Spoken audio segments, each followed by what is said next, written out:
You hiked for 2 hours in the cold. You nailed the composition. The light was perfect. But when you get home, pull your SD card and look at that image on a big monitor. It's soft. It's not out of focus. It's smeared. This isn't a focusing error. The focus point was correct. The camera simply recorded your physical movement during the exposure. You haven't been robbed by your gear. Your hands stole the shot without you realizing it. I'm Sylvie Lynn, and today we are fixing camera shake. We are going to eliminate unintentional motion blur by mastering the second pillar of the exposure triangle, shutter speed. We're going to cover the math of the machine, the geometry of your lenses, how to turn your own body into a tripod, and the modern stabilization cheat codes built into your sensor. If the aperture is the pupil of your camera, shutter speed is the eyelid. It controls duration. It dictates exactly how long your camera's sensor is exposed to the light coming through the lens. We measure this duration in fractions of a second. A shutter speed of 1/1000th of a second is an incredibly fast blink. A shutter speed of half a second, by comparison, is a long, lingering stare. The math here is beautifully simple, based on doubling and halving. If you change your shutter speed from 1/250th of a second to 1/125th of a second, you have doubled the amount of time the shutter is open. Therefore, you have doubled the exact amount of light hitting the sensor. But at incredibly fast speeds like 1/4000th of a second, the mechanical shutter curtain doesn't just open and close. It doesn't have time.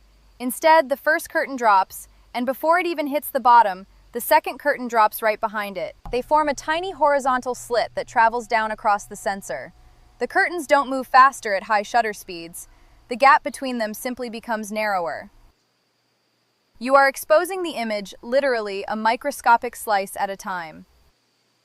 Many modern mirrorless cameras emulate this exact same slit digitally, using a silent, electronic shutter that reads the sensor row by row. We will dive more into the details of that electronic shutter in Part B of this lesson. But whether you are using mechanical blades or digital rows, this precision is completely wasted if your hands are moving. When you handhold a camera, your hands shake. You have a heartbeat, you breathe. And if you are shooting in a biting Manitoba winter, you shiver. That core tremor travels right down your arms. If your shutter speed is too slow, the sensor is exposed long enough to record that microscopic shaking. To prevent this, we use the reciprocal rule. The classic reciprocal rule states that your shutter speed denominator must be equal to or greater than your lens's focal length. If you are shooting with a 50mm lens, you generally cannot drop your shutter speed below 1/50th of a second without capturing your hand's blur. Why? Because of geometry. Imagine looking through a short tube. If your hand shakes a millimeter, the view barely shifts. That's a wide-angle lens. But imagine looking through a long telescope. If your hand shakes that same millimeter, the image on the other end violently jumps several feet. That's a telephoto lens. The longer the lens, the more it magnifies your physical hand tremor. If you're shooting on a crop sensor camera, multiply your focal length by the crop factor before applying the rule. But there is a modern resolution tax. In the old days of film, the basic reciprocal rule was safe. But today, we are shooting with incredibly dense 45 or 60 megapixel sensors. Those sensors capture microscopic, pixel-level flaws. On high-resolution sensors, the old rule becomes optimistic. A safer, modern baseline is roughly double the focal length. If you have a 50mm lens, you want a minimum of 1/100th of a second. But throwing math at the problem is only half the battle. The other half is human mechanics. You can buy yourself entire fractions of a second by becoming a human tripod. Most beginners hold a camera away from their face, arms floating in the air. That is a recipe for shake. Tuck your elbows tight against your ribs. Press the viewfinder firmly against your eyebrow to create a third point of contact. Finally, act like a sniper. Inhale, exhale half of the air out of your lungs, and gently squeeze the shutter. Do not jab the button. Even with perfect posture, modern technology has given us an incredible buffer. It's called IBIS, In-Body Image Stabilization. This is a physical system where the sensor literally floats on electromagnets.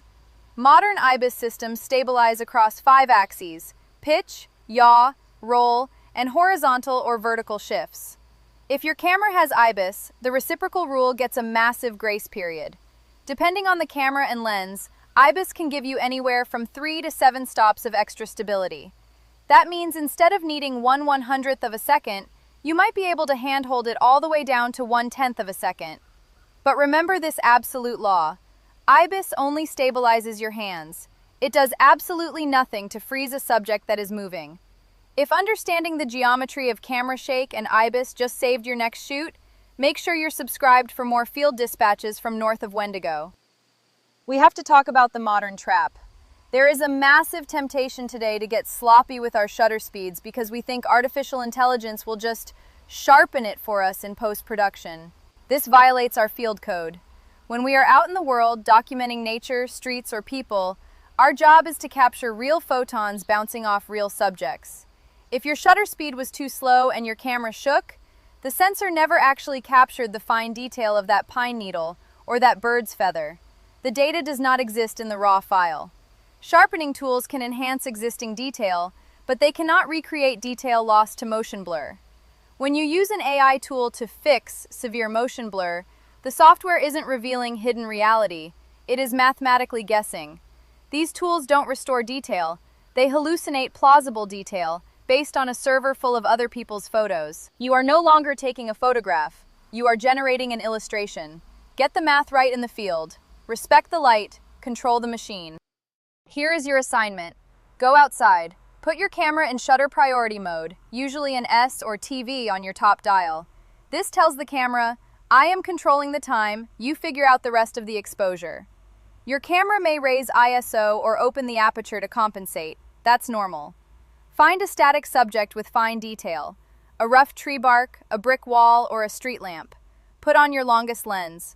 Turn off your image stabilization if you can find it in the menus. If your lens has a physical stabilization switch, turn that off too. Start at 1/500th of a second and take a photo. Then dial it down. 1/250th, 1/125th, 1/60th, 1/30th. Keep dropping the speed. When you get home and look at them at 100% zoom on a big screen, you will find the exact threshold where your hands failed you. At slower speeds, you'll even see the rhythm of your own pulse. Next, test your human tripod mechanics. Try shooting at 1/20th of a second with your arms floating. Then try it again with your elbows tucked, holding your breath and squeezing gently.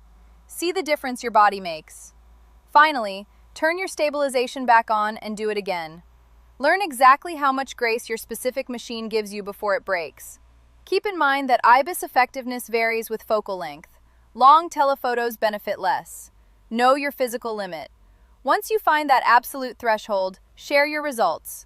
Upload your sharpest, slowest handheld shot to our community board, or post it to social media and tag North of Wendigo. We want to see how far you can push your own mechanics.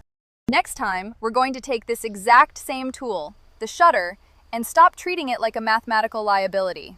We're going to start treating it like a paintbrush. I'm Sylvie Lynn. Control your time, control your light, and I'll see you on the path.